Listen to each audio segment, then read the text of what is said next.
By the time the elevator coughs you onto the wrong floor, the door you wanted is already soft closing on a laugh that isn't yours. The receptionist doesn't look up. The glass is thumbprinted with decisions you weren't in the room to ruin. You can see the polished walnut table through the seam, a hand wiping a pen, a sleeve already sliding a folder into a leather bag. Someone mentions lunch, something expensive.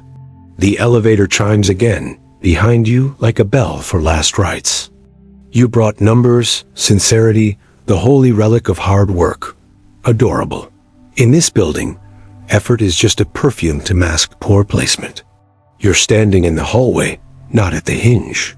You're 5 feet from the only pressure point that mattered and 5 minutes after it mattered.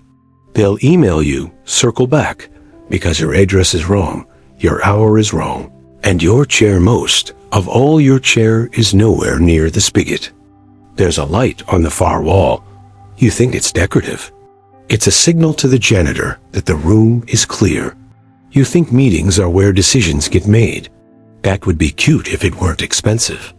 The law you refuse to notice is the only one you ever break. Wealth obeys location, not merit. Not narrative, location. You imagine money as something that listens. It doesn't. It flows. Rivers do not reward swimmers. They settle in bends and gorge in narrows. Whoever lives on the bend doesn't work harder than you. They live on the bend. Where you stand shapes what reaches you. Whom you face shapes what pays you. What must pass you sets your price. Everything else is prayer. You believe you're being priced for your output. Watch this. The intern who sits outside the director's office knows which vendors got paid today. The vendor who leases the loading dock knows which trucks are late. The late truck pays a penalty to the dock, not to the person who invented punctuality.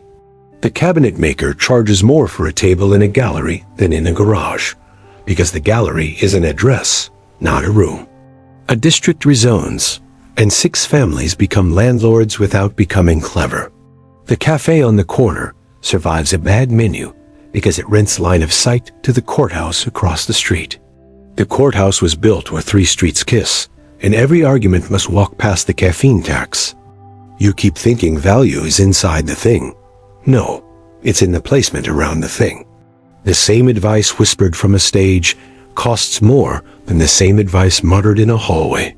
The same commodity harvested in a field pays pennies until it passes an invisible boundary called a market. And then a stamp notice how small it is converts it into someone else's price. The stamp lives in a building. The building sits on a street. The street touches a port. The port speaks to the water. Location is a sentence that money reads without moving its lips. Silence is a location too. Not speaking is a position. The one who says less later from the center collects. Watch the table again. The person at the head didn't convince anyone. They arranged everyone. They waited. They let your voice flood the room, and then they proofread the last 2 minutes with a shrug. That shrug got the wire. You think timing means speed. Timing is placement across time. A late yes from the correct corner outbids an early please from the cheap seats. Arrival becomes leverage when the doorway is crowded. If you arrive where nothing passes, you can arrive forever. Nobody pays tolls in empty deserts, no matter how aggressively you wave the flag. Perception keeps the illusion pleasant. They call it access, network, visibility, brand. Fine. What they mean is, they stand where eyes go when people look up from the work. The higher chair, the wider doorway, the first slot on the agenda, the first rectangle on the screen, the draft email in the decision maker's inbox instead of the suggestion box. It's geography of rooms, of calendars, of browser tabs. Money memorizes routes. It doesn't learn sermons. You will notice that the person who doesn't need this often has the most of it. That isn't mysticism. It's restraint as property. When you can decline, your address changes. People advance to you because you don't move. The mountain doesn't pitch the climber. The climber pays to climb, and then pays again to say they did. You want an origin story. You want it wrapped in romance so you can call it unfair and go back to the treadmill. Fine, take one. On a wet rock in a shallow sea, men stacked stone until predators lost their nerve and traders lost their excuses. They called it a city only after they built a wall and a way in. The gate was not decoration, it was an instrument. Goods that had slogged through forests and deserts are already tired. A tired thing pays for rest. So they hung a bar across the entrance and named it duty. Staple rights, they called some of them later. If a bale of wool wanted to continue breathing, it had to exhale coin at the place decided by other men's stones. The ports learned faster. A window was less valuable than a dock. You could be a genius far inland and sell your genius to your neighbors until you starved together. On the shoreline, a fool could charge for tying knots. Ships lined up at narrow mouths, and those who owned the shore learned to price the passage, not the rope. In the north, a league of merchants swore fealty to geometry and wind. They planted counting houses at estuaries, and estuaries became alphabets of tariffs, seals, weights. They didn't need to argue the virtue of commerce. They had a building on the water and a stamp that said true. The stamp made truth. Walls then become letters, and letters become laws. When the crown discovered it could bless a road by naming it, everything adjacent to the name went up in value before the first stone laid. Names are coordinates. Deeds are coordinates. Titles are coordinates. Priests learn to bless corners. Kings learn to sell them. It is not a conspiracy. It is a floor plan. You want to make it psychological because you want the comfort of a trick. That way, if you learn the trick, you can keep standing where you stand and feel safer. There is no safety here. There are only behaviors that emerge in people who live near the valve. First, people confuse altitude for authority because our eyes elevate importance to simplify the room. Put a human on a platform, and the price of their breath rises. This is why stages exist, and why the person who refuses the stage from the stage's height commands, more than the person who begs for it from the floor. Proximity to thresholds makes the mind assign power. The closer you are to the door everyone wants, the more your posture becomes expensive. Second, silence trains the others. If you answer quickly, you signal you're available on demand. You become a corridor. If you wait until others fill the pause with offers, you become the door. People will start telling you what they think you want to hear, and they will pay to guess correctly. They will call it diligence. It is tribute disguised as anticipation. They habituate to their own speculation and produce a fog around you. In that fog, you can charge for visibility. Third, timing conditions respect. If you enter first, you volunteer to be measured. If you enter last and leave first, the calendar calibrates to you. The room learns that momentum begins on your footfall and ends on your restraint. Frequency breeds contempt. Rarity breeds weight. Weight is priced. Fourth, visible alignment shapes perception. If your chair faces nothing, you are a spectator. If your chair faces a resource, you are an interface. People will conflate the resource with you and pay for the privilege of forgetting the difference. They will not say it out loud. They will demonstrate it by asking you permission to touch what you don't own. Fifth, cues condition compliance. When a process becomes a line, people police each other to obey it. Whoever stands at the end of the line looks cheap. Whoever stands near the front looks credible. The one holding the velvet rope is the least talented person in the room and the most consequential. No one hates them enough to leave. They hate themselves enough to stay. Sixth, restraint masquerades as quality. When you do less, withhold more, and decline to paper every silence with explanation, your scarcity converts to premium. Your refusal to move becomes a place in other people's maps. They will rationalize your refusal as discernment to avoid feeling rejected for no reason. They will increase their offer to buy a reason. You will not give them one. They will admire you for being clear.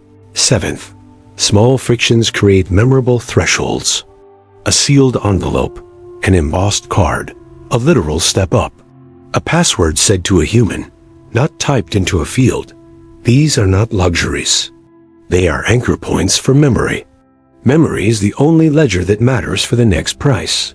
People pay to avoid being put back into the category they think they've escaped. Offer them a category that sounds like a place, and they will suffer to remain in it. You're waiting for instructions because you confuse understanding with a checklist. Understanding is the pain of seeing the map while trapped in your current square. The moves you're dreaming about will sound trivial from outside. Stand here, not there. Speak at this moment, not that one. Be seen with this doorway, not that wall. But if I put them in a numbered list, you'd perform them like a tourist, and the locals would smell it on you. They don't follow steps. They occupy positions. There is a difference between a dance and a floor. You think dominance always shows teeth. Dominance mostly doesn't move. The bouncer looks impressive, but the most dominant person in the club is the notary who authorized the lease. The strongest chimp wins the banana. The smartest chimp sits near the tree. Strength is loud. Walls are quiet. You believe your price is your effort because your boss told you lies to keep your chair from upgrading. Bosses say, speak up. Owners say nothing and hire someone to say he's in or he's not. The person who picks who speaks is the one you don't see on the org chart. They attach themselves to a chasm calendar, gate, budget, doorway, and everyone else pretends not to envy them. The most dangerous envy is the kind that pretends to be disdain. You will try to hack perception. You will get a larger logo, a brighter suit, a louder pitch. Noise is location's counterfeit. It works only in rooms designed for noise. Carnivals, not courts. Courts move money. Carnivals move wallets. You want an exception so you can sleep. There isn't one. Even the lottery ticket sits in a store. The store sits near a check-cashing place, and the state prints scarcity on paper and funnels desperation through the register. The person who owns the strip mall gets paid whichever number shows. Luck still obeys a landlord. Watch how people behave when the location changes. A platform demotes an account, and their income dissolves overnight. They didn't lose talent. They lost placement. A new highway opens, and the old diners turn into museums of laminated disappointment. The owners didn't forget how to grill. The cars forgot to stop. A policy memo redraws where subsidies touch, and entire neighborhoods switch allegiances while calling it taste. Taste is a storyline we tell to hide coordinates. Now, the costs. You can count the coins poured into a gate. Count also the knives thrown at it. Positions are targets. When you become a crossing, you attract traffic and attack. Some of it will be rule changes dressed as reform. People with no power will demand fairness. People with power will demand your chair. You will tell yourself your moat holds. Rivers change course without asking your permission. Places die. Locations migrate. The first danger is confusion. You begin to believe you are the gate rather than someone standing next to it. The gate is the flow. You are a figure by the hinge. When the flow shifts, you will discover the difference faster than anyone else. Those who confuse themselves with their vantage become statues in empty plazas. People place pigeons on them and take pictures for free. The second danger is theft by gratitude.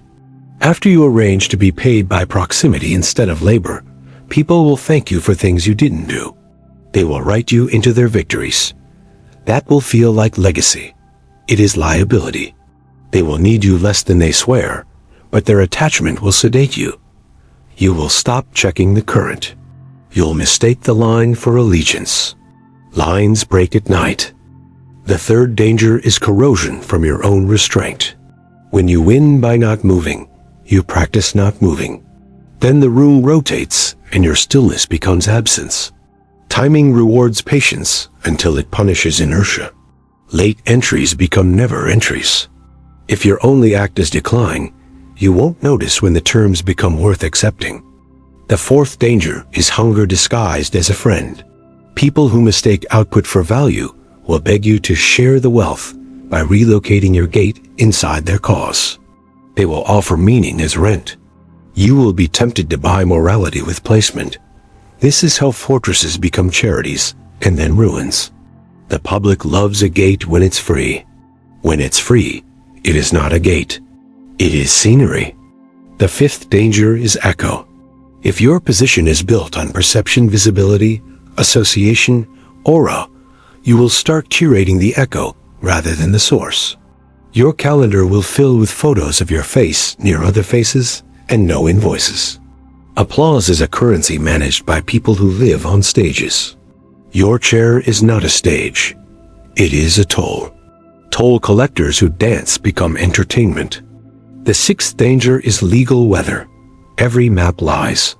Every deed is a rumor. Zoning, licenses, permits, terms of service. These are chalk lines the referee can redraw mid-game and call it modernization. When the chalk shifts, the rich who obey location first win twice. They sit where the chalk is drawn. You will not join them by arguing that the chalk is immoral. You will be measured by whether your feet moved before the whistle. The seventh danger is the river itself. Your hands will start to believe they create the water they cup. They don't. The flow cares about gravity and gradient. Platforms tilt. Tastes fall. Demographics age. Trade routes evaporate. A cold port turns warm water. An empire moves 5 degrees south. The layer above you will see it first. They will call it trend. It isn't. It's a coastline. People will try to shame you out of your position. They will call it unfair. They are right. Fairness is not a feature of rivers. You can feel noble while starving upstream or learn the bend of the bank. If you're looking for justice, you should at least be honest about the price. Justice is a gate with more applicants than spaces, and a guard with a mirror. You are not entitled to a map that accommodates your footsteps. You are not entitled to a room where speaking louder replaces changing seats. You will choose between the mythology of your labor and the geography of the money. The mythology comes with songs. The geography comes with rents, right-of-way, easements, covenants. Paper you can hold, if you know which desk the paper lives on. You are also not entitled to keep a position once you obtain one. The river will lean. The city will grow a new mouth. A platform will burrow under your wall and call itself disruption rather than trespass. The phone on your desk will lose its ring. The chair you loved will expose itself as a block of wood in an empty room. You can take comfort that you are not the first. The Hanseatic warehouses became museums. The Venetian customs houses became backdrops for selfies and yacht parties hosted by men who built their gates from cloud addresses and fiber optics. Those gates are already rusting from the breath of teenagers who never learned to knock. Credit scores turned into wallets, turned into QR codes no one reads anymore because the door recognizes your face before you decide to go in. None of that changes the shape. There's a point of passage. Someone owns it. It used to be stone. Now it's a string of permissions. You stand where you stand. The bolts on this floor are not loose enough to shake free with indignation. Your feelings about the unfairness of location are noted and worthless in the cashier's ledger. If you confuse being seen with being positioned, you will become a mascot, paraded when the gate needs color, discarded when it needs capacity. If you insist on making it moral, assign blame to gravity. The slope doesn't apologize. Positioning, silence, timing, perception, conditioning, dominance and restraint. These are not arts. They are furniture bolted to rooms that matter. You think your story sits inside you. Your story is the corridor other people have to walk through to access something else. If no one has to pass you, your plot is a diary. Walk back to the elevator. It will arrive when it wants to. Notice the lobby now. The receptionist is not rude. She is oriented. Her gaze tracks the path that matters. The security guard is not ornamental. He is a human constraint. People respect his uniform and hand over names because the desk is a compressed gate. Names are currency in this building. The people with names already in the ledger glide past the line and don't touch their wallets. That, right there, is position turning into cash without changing hands.